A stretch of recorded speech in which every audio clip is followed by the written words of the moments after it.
they have a deal that they won't interfere. But I think that there's also a loophole if things get bad enough that they would make exceptions. But we can't count on them.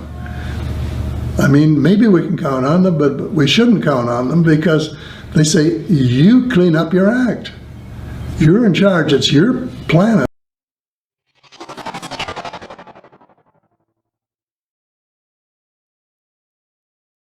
And it's been reported in a couple interviews that you've mentioned there's a federation of alien species. Do all of the alien species kind of work together, or is there warring species that war with each other? Well, I only know about the Galactic Federation, and I don't know much about it, so I shouldn't talk about it. But they are concerned about what's going on in the world, and they have been working through individuals. They'll pick out a few individuals and visit them or talk to them telepathically or send information to them by channeling. They have a deal that they won't interfere. But I think that there's also a loophole if things get bad enough that they would make exceptions. But we can't count on them. I mean, maybe we can count on them, but we shouldn't count on them because they say, you clean up your act. You're in charge. It's your planet.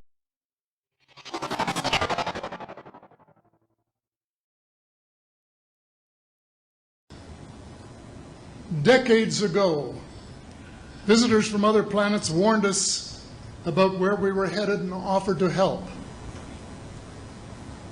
But instead, we, or at least some of us, interpreted their visits as a threat and decided to shoot first and ask questions after.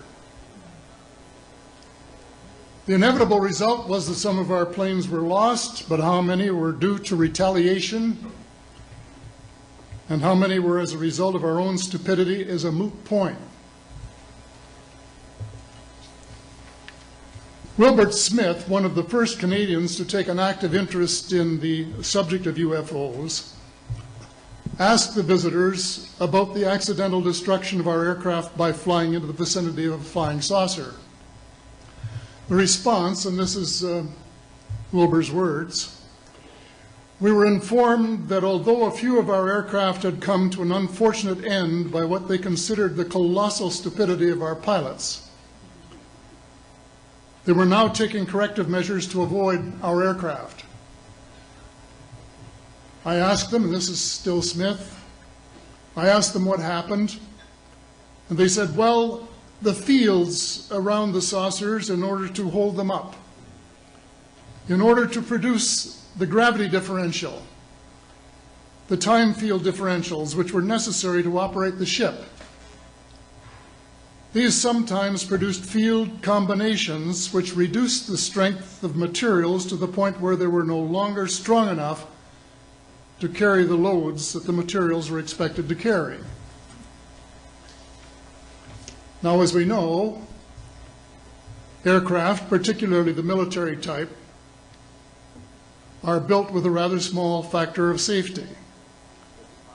And in these regions of reduced binding, the materials are no longer strong enough to carry the load, and the craft simply comes apart. When I read that, I was reminded of the late, great soprano Lily Pons, who used to smash crystal goblets with her high C.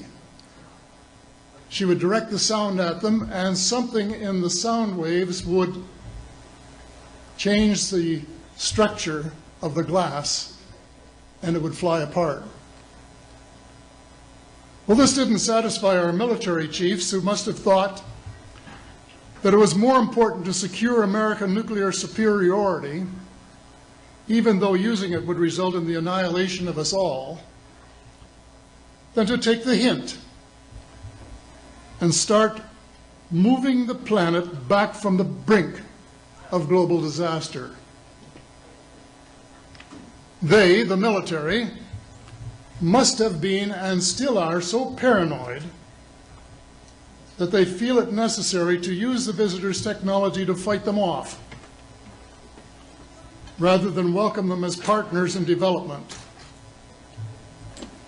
though they may have seconded a few renegades to assist them in what can best be viewed as diabolical developments.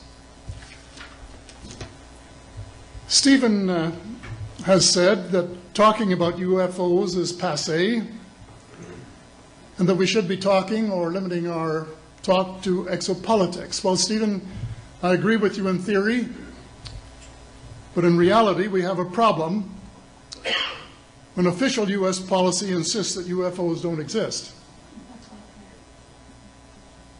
The veil of secrecy must be lifted, and it has to be lifted now, before it is too late. It is ironic that the U.S. would begin a devastating war, allegedly in search of weapons of mass destruction, when the most worrisome developments in this field are occurring in your own backyard. It is ironic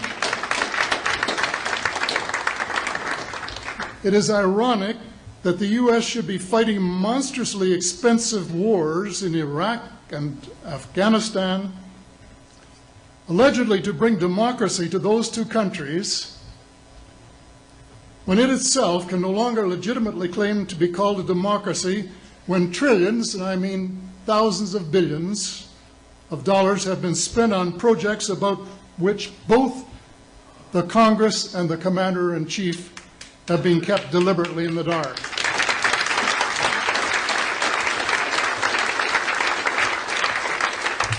How much has been accomplished in 60 years of feverish activity by some of the most educated minds in the United States?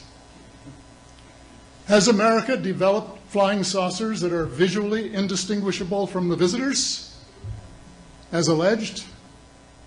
And if so, what do they propose to do with them? Even more critical, what progress has been made in the development of clean energy sources that could conceivably replace fossil fuels and save the planet from becoming a veritable wasteland?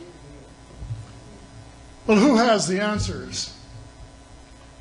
Someone does, but apparently they aren't telling either secretaries of defense or presidents because they don't have, quote, a need to know.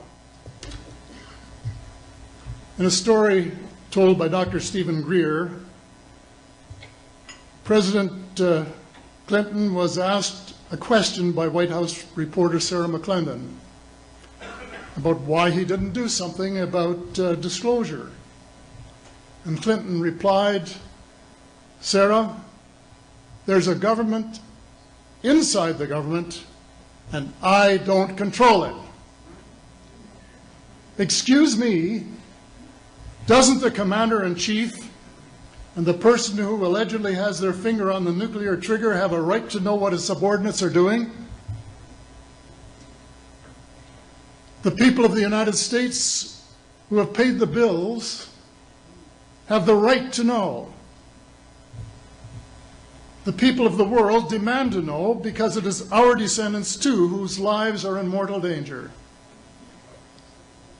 It is time for the people of the United States to launch a new war against the evil of lies, deceit, and darkness, and go all out to win the victory of truth and transparency and light.